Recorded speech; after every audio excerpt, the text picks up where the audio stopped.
The summer I did my clinical pastoral education, or CPE, at Abbott Northwestern Hospital, I was assigned 2 units: head trauma at the main hospital and the neonatal intensive care unit at Minneapolis Children's.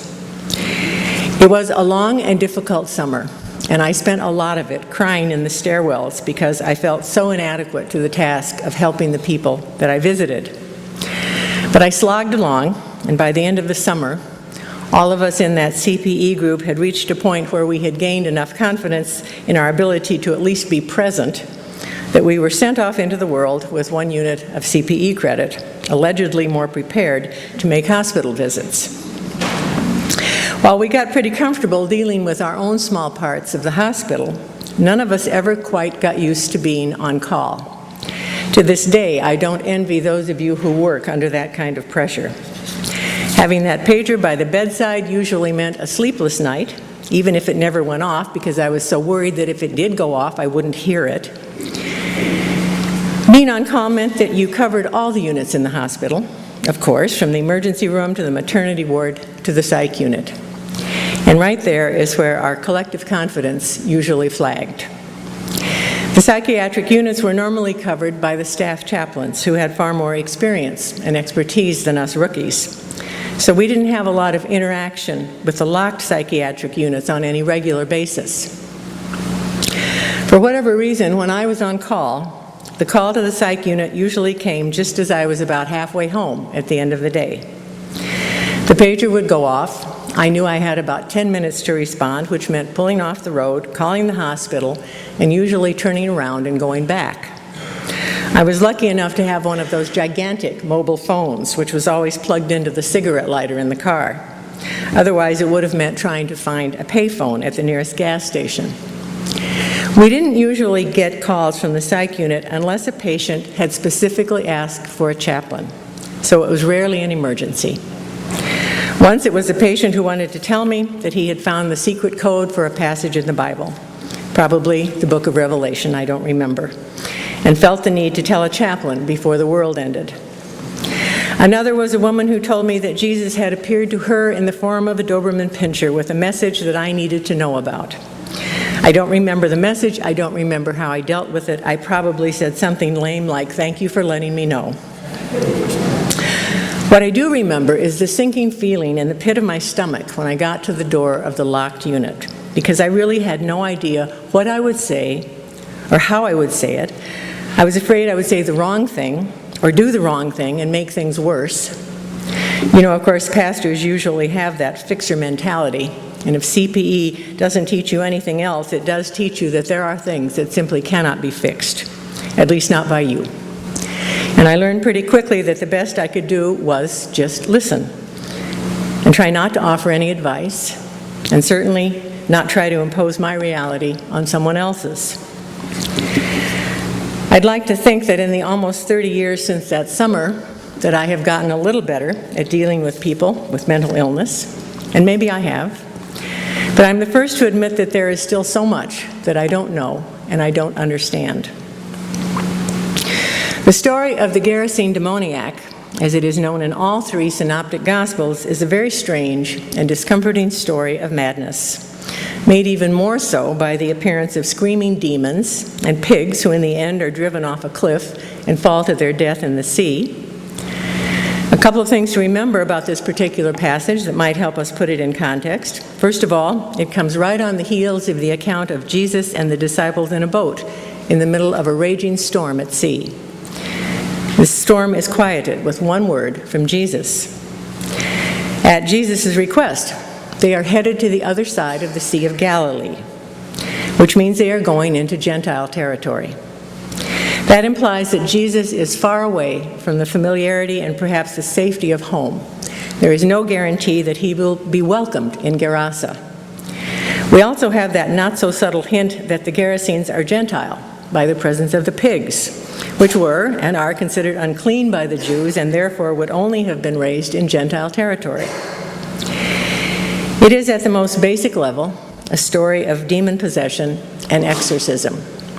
And yes, I know we are modern 21st century people who know better than to believe that people are made mentally ill by demons. Today we understand it as a result of a chemical imbalance or childhood trauma or combat or a host of other legitimate causes. And because we don't give much credence to the idea of demon possession, we characterize the demoniac in this story as mentally disturbed or mentally ill.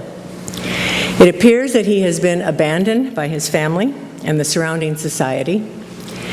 He is totally disconnected from civilization. He wears no clothes. He lives in tombs where the dead are laid to rest. We probably can't even begin to imagine the torment implied by this story. And I would certainly not dare to venture a mental health diagnosis. What we know is that he is profoundly ill. So ill, in fact, that he is kept under guard, chained and shackled. Presumably someone brings him food, maybe leaving it outside the tomb so as not to disturb him and bring on another of his episodes of howling and injuring himself or breaking free of his shackles and roaming the countryside. This is the fourth consecutive healing in this series of lectionary texts in Luke. We began with the healing of the centurion's slave. That was followed by the raising of the widow's son in Nain, and followed by the forgiveness of the woman who was considered to be a sinner by all, who anoints Jesus' feet with oil. And now the exorcism of the Gerasene demoniac. In his book entitled The Meaning in the Miracles, scholar Jeffrey John writes, "Each of these healings is, of course, a demonstration of Jesus' healing power and compassion for the individual. But that's not the main point. Uppermost in the evangelist's mind, and far more relevant to us, is the miracle's universal significance. The overturning of social and religious barriers, the abolition of taboos, and Jesus' declaration of God's love and compassion for everyone, expressed in the systematic inclusion of each class of the previously excluded or marginalized." He goes on to say the miracle story is not just about a personal exorcism. It is about the promise of God's ability to defeat and reorder the disordered powers that afflict individuals and communities. The townspeople of Gerasa reacted with fear to the healing of one of their own. He might be a demoniac, but by golly, he was their demoniac, and they knew how to deal with him.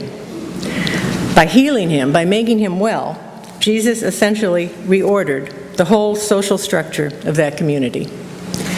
Their whole family system was suddenly out of balance, and they were very anxious about what was going to happen next. Their efforts to protect the demoniac from himself had failed. It appears they had given up, instead deciding that keeping him chained and shackled was a viable option. The social cost may have been enormous, but at least they knew what it was costing them. We know what it costs us as well. The numbers are staggering. The National Alliance on Mental Health reports that 1 in 4 adults, nearly 60 million Americans, experience a mental health disorder in a given year. And mental health issues come with dozens of related social costs. One commentator noted that according to recent research, people with mental illness are robbed of the opportunities that define quality life: good jobs, safe housing, satisfactory health care, and affiliation with a diverse group of people. In other words, relationships break down, opportunities vanish, and even physical well-being deteriorates. Mental illness extracts a fearsome toll from those who love and care for its primary victims as well, including social isolation and financial distress.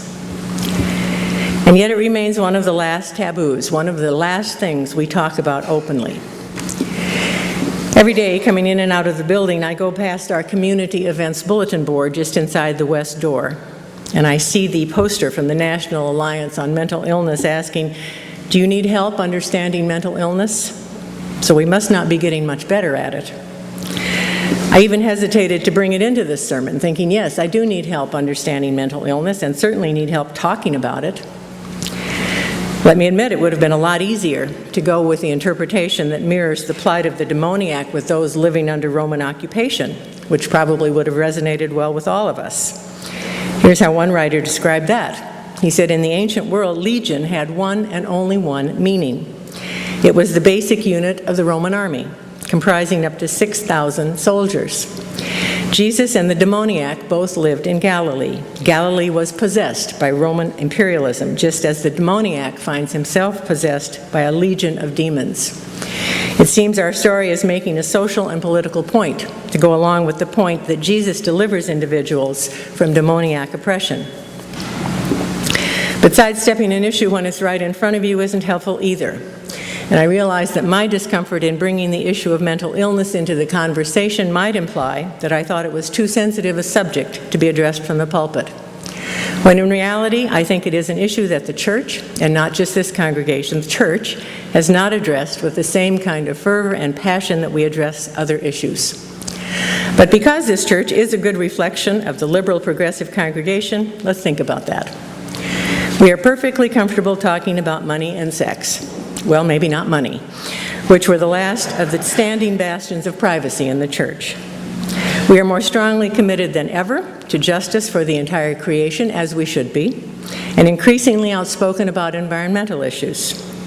We pushed and pushed to open the door to a more reasonable and sane conversation about sexual identity, and we rallied in favor of same-sex marriage. And we have never stepped away from our commitment as a peacemaking congregation. Like many other congregations, we consider ourselves inclusive, almost to a fault. All of us undoubtedly know somebody who suffers from a form of mental illness, or we have a family member or a close friend who contends with it. Some of us have personal experience with depression or anxiety or bipolar disorder. There is a sense in which each of us could look in the mirror and say with some accuracy, "My name is Legion, for we are many." Most of us would like to be helpful, but we don't know how to bring it up, much less have a meaningful conversation about it. Maybe like the people of Gerasa, we're afraid of upsetting the delicate balance that we've worked so hard to maintain in a relationship. So we continue to tiptoe around it. Earlier this month, the White House hosted a conference on mental health. The executive director of the National Alliance on Mental Illness reported on it on their website, calling it remarkable in several respects.